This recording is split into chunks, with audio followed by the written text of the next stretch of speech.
வணக்கம். அதிரசத்துக்கு அரைச்சி வச்ச மாவில் வந்து அதிரசம் சரியாக செய்ய வரலைன்னா எப்படி செய்கிறதுன்னு பார்க்க போகிறோம். அந்த மாவை எப்படி சரி செஞ்சு அதிரசம் செய்கிறதுன்னு பார்ப்போம். 2 விதமாக செய்யலாம். இப்போ எப்படி 2 விதமாக செய்கிறதுன்னு சொல்கிறேன். நான் இன்றைக்கி எடுத்திருக்க வந்து திணை மாவு எடுத்திருக்கேன், ரெடிமேடு மாவு. நம்ம எப்போதும் செய்கிற அரிசி மாவு அதிரசத்துக்கும் வரலைன்னா இதே மாதிரி செஞ்சு எடுத்துக்கலாம். அதை எப்படி சரி செஞ்சு அதிரசம் தட்டுறதுன்னு பார்க்கலாம். அதுக்காகத்தான் இந்த வீடியோ. திணை மாவு 1/2 கிலோ எடுத்திருக்கேன். முழு திணையாக எடுத்திங்கன்னா அரிசி மாதிரி ஊற வச்சுட்டு தண்ணி இல்லாமல் வடிகட்டி உணர வச்சு மாவாக இடித்து எடுத்துக்கணும். அதாவது தோல் நீக்கிய முழு திணை. வெல்லம் வந்து 1/2 கிலோவுக்கு கம்மியாக சேர்த்தா போதும். முழு இனிப்பு வேணும்னா 1/2 கிலோ வெல்லம் சேர்த்துக்கோங்க. நான் 1/2 கிலோட கம்மியாக சேர்க்குறேன் வெல்லம். ஏலக்காய் தூள், சுக்குத்தூள் 1/2 டீஸ்பூன் அளவு சேர்த்துக்கலாம். 1 டீஸ்பூன் அளவு நெய், 3/4 கப் அளவு தண்ணி சேர்த்து பாகு காய்ச்சிக்க போகிறேன்.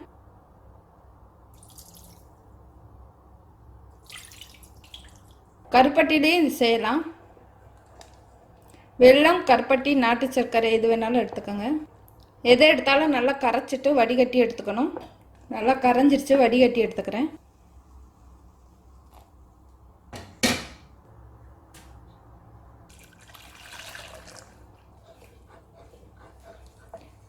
கம்பி பதம் வர்ற வரை காய்ச்சணும்.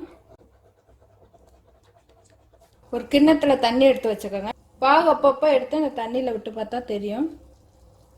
எப்போ முத்து மாதிரி நிற்கிதோ அது வந்து சரியான பதம். இது கரைஞ்சிருச்சு. கம்பி பதம் வரையில எடுத்தோம்னா சரியாக இருக்கும். அதுக்கப்புறம் நம்ம மாவு சேர்த்து அதிலே கிளற போகிறோம். பாகு பதம் சரியாக வரும்.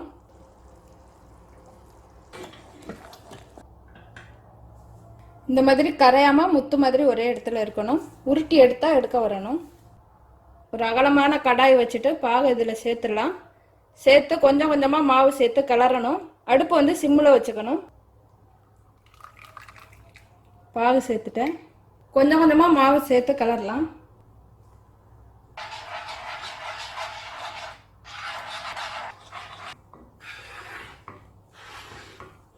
ஏலக்காய் சுக்கு பவுடர்,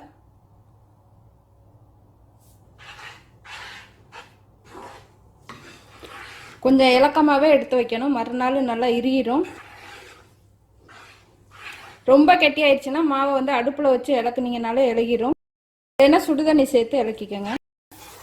இந்த மாவை எடுத்துருக்கவும் அடுப்பில் வச்சு கொஞ்சம் வேக வைக்கிறேன். அதனால தான் 3/4 கப் அளவு தண்ணி சேர்த்துருக்கேன். இந்த பதத்திலே எடுத்துடலாம், மறுநாள் நல்லா இறுகிடும். சிம்மில் வச்சு ஒரு 2 நிமிஷத்துக்குள்ளே கிளறினா போதும். மாவு சூடாக இருக்கையில் இந்த நெய்யை மேலே சேர்த்துடலாம். அது உருகிடும். பாகு நல்லா முருகிடுச்சுனாலும் கொஞ்சமாக சுடுதண்ணி சேர்த்து இலக்கிக்கலாம். மாவு சரியாயிரும். மாவு சூடாக இருக்கையில் மூடி போட்டு மூடக்கூடாது. இந்த மாதிரி ஒரு துணி போட்டு மூடி வைக்கணும். மாவு நல்லா ஆறுனதுக்கப்புறம் மூடி போட்டு மூடிக்கோங்க. இது வந்து ஒரு நாள் முழுதும் நல்லா ஊறணும் மாவு. இப்போ இதில் கடலை எண்ணெய் காய வச்சுருக்கேன். கொஞ்சமாக மாவு எடுத்து போட்டு பார்க்கலாம். இந்த மாவுலே தெரிஞ்சிடும். அது அப்படியே வந்ததுன்னா நல்லா வரும் அதிரசம். கொஞ்சம் வெடிச்ச மாதிரி வருது. இலையில வச்சு இந்த மாதிரி தட்டி எடுத்துக்கணும்.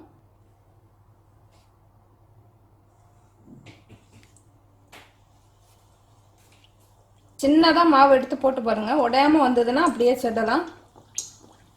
இது திணை மாவில் பண்ணிகிட்ருக்கேன். அதிரசம் மாவில் வரலைனாலும் இதே மாதிரி பண்ணலாம்.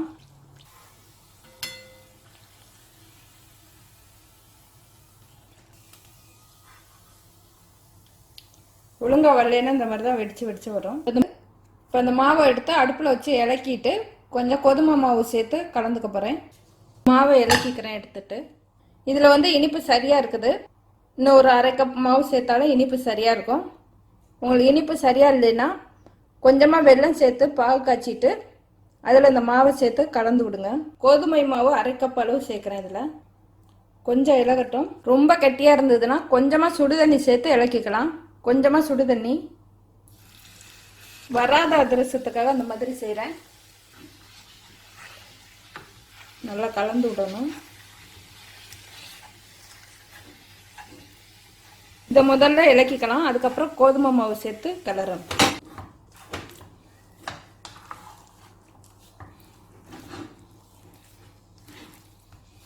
மாவு சேர்த்துட்டு உடனேவும் தட்டலாம், இல்லைன்னா மறுநாள் தட்டலாம். கோதுமை மாவு சேர்க்குறேன். சேர்த்துட்டு கிளறிடலாம்.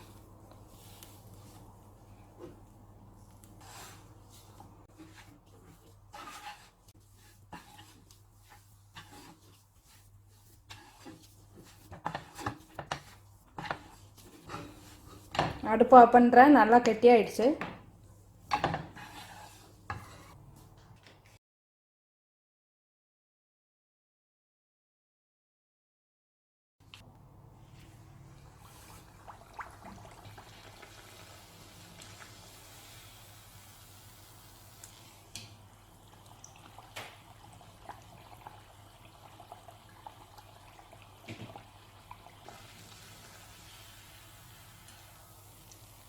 இப்போ பாருங்கள் நல்லா வந்துடுச்சு.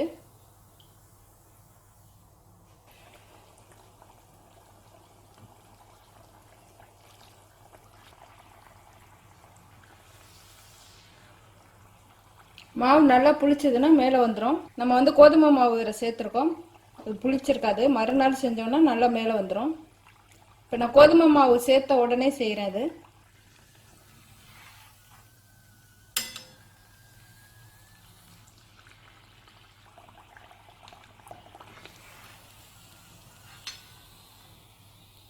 ரொம்ப நல்லா வருது.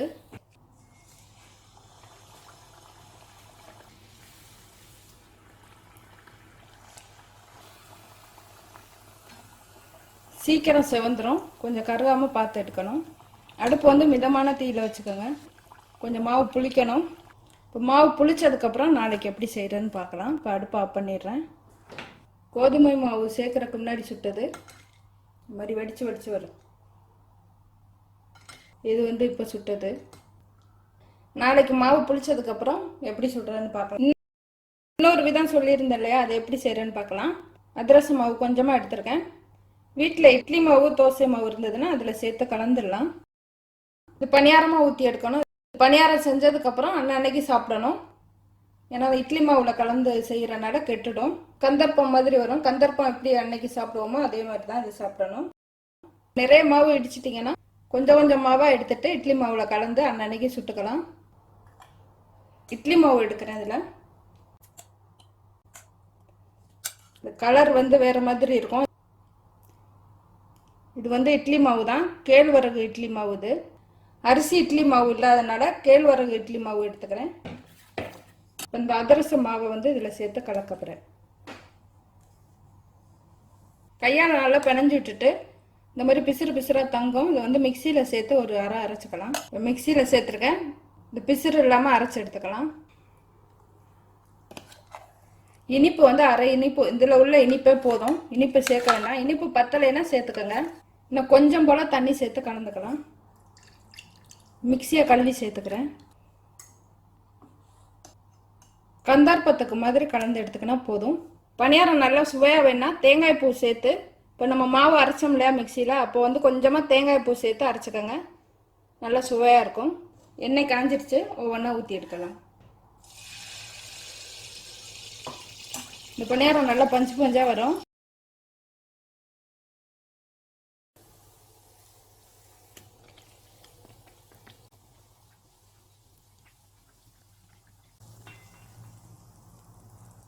ரொம்ப அருமையாக வந்திருக்கு பாருங்க பணியாரம்.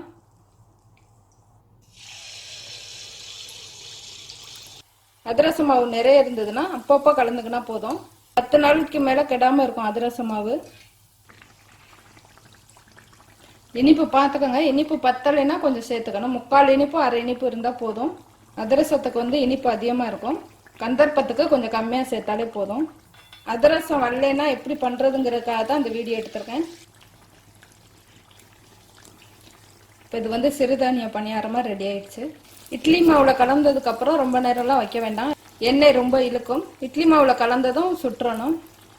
நம்ம எப்படி கந்தர்ப்பம் செய்வோமோ அதே மாதிரி செய்யணும். திணை கேழ்வரகு பணியாரம் ரெடி ஆயிடுச்சு. இட்லி மாவு வந்து உடனே அரைச்ச மாவு சேர்த்துக்கலாம். உடனே அரைச்ச மாவுனா இன்னும் நல்லா வரும். உடனே அரைச்ச மாவுனா அந்த எண்ணெய் ரொம்ப இழுக்காது. புளிச்ச மாவு இருந்தாலும் சேர்த்துக்கோங்க. இப்போ நான் சேர்த்த இட்லி மாவு வந்து 2 நாள் ஆச்சு அரைச்சிட்டு, அதான் சேர்த்துருக்கேன். அதிரசத்துக்கு போட்டுட்டு வல்லேன்னு பயப்பட வேண்டாம். இந்த மாதிரி பணியாரமாக ஊற்றி எடுத்துக்கலாம்.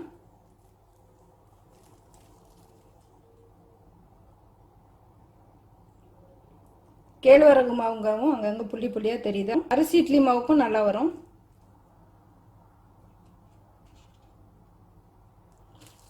இட்லி மாவு வந்து புளிக்காத மாவாக இருந்தால் சேர்த்துக்கோங்க. புளிச்ச மாவுக்கும் நல்லா வரும். ஆனால் வந்து கொஞ்சம் பணியாரம் வந்து புளிச்ச மாதிரி இருக்கும். மறுநாள் ஆயிடுச்சு. கோதுமை மாவு சேர்த்து மறுநாள் ஆயிடுச்சு. பதம் கரெக்டாக இருக்கான்னு பார்த்துக்கலாம். ரொம்ப கெட்டியாக இருந்ததுன்னா கொஞ்சமாக இலக்கிக்கோங்க.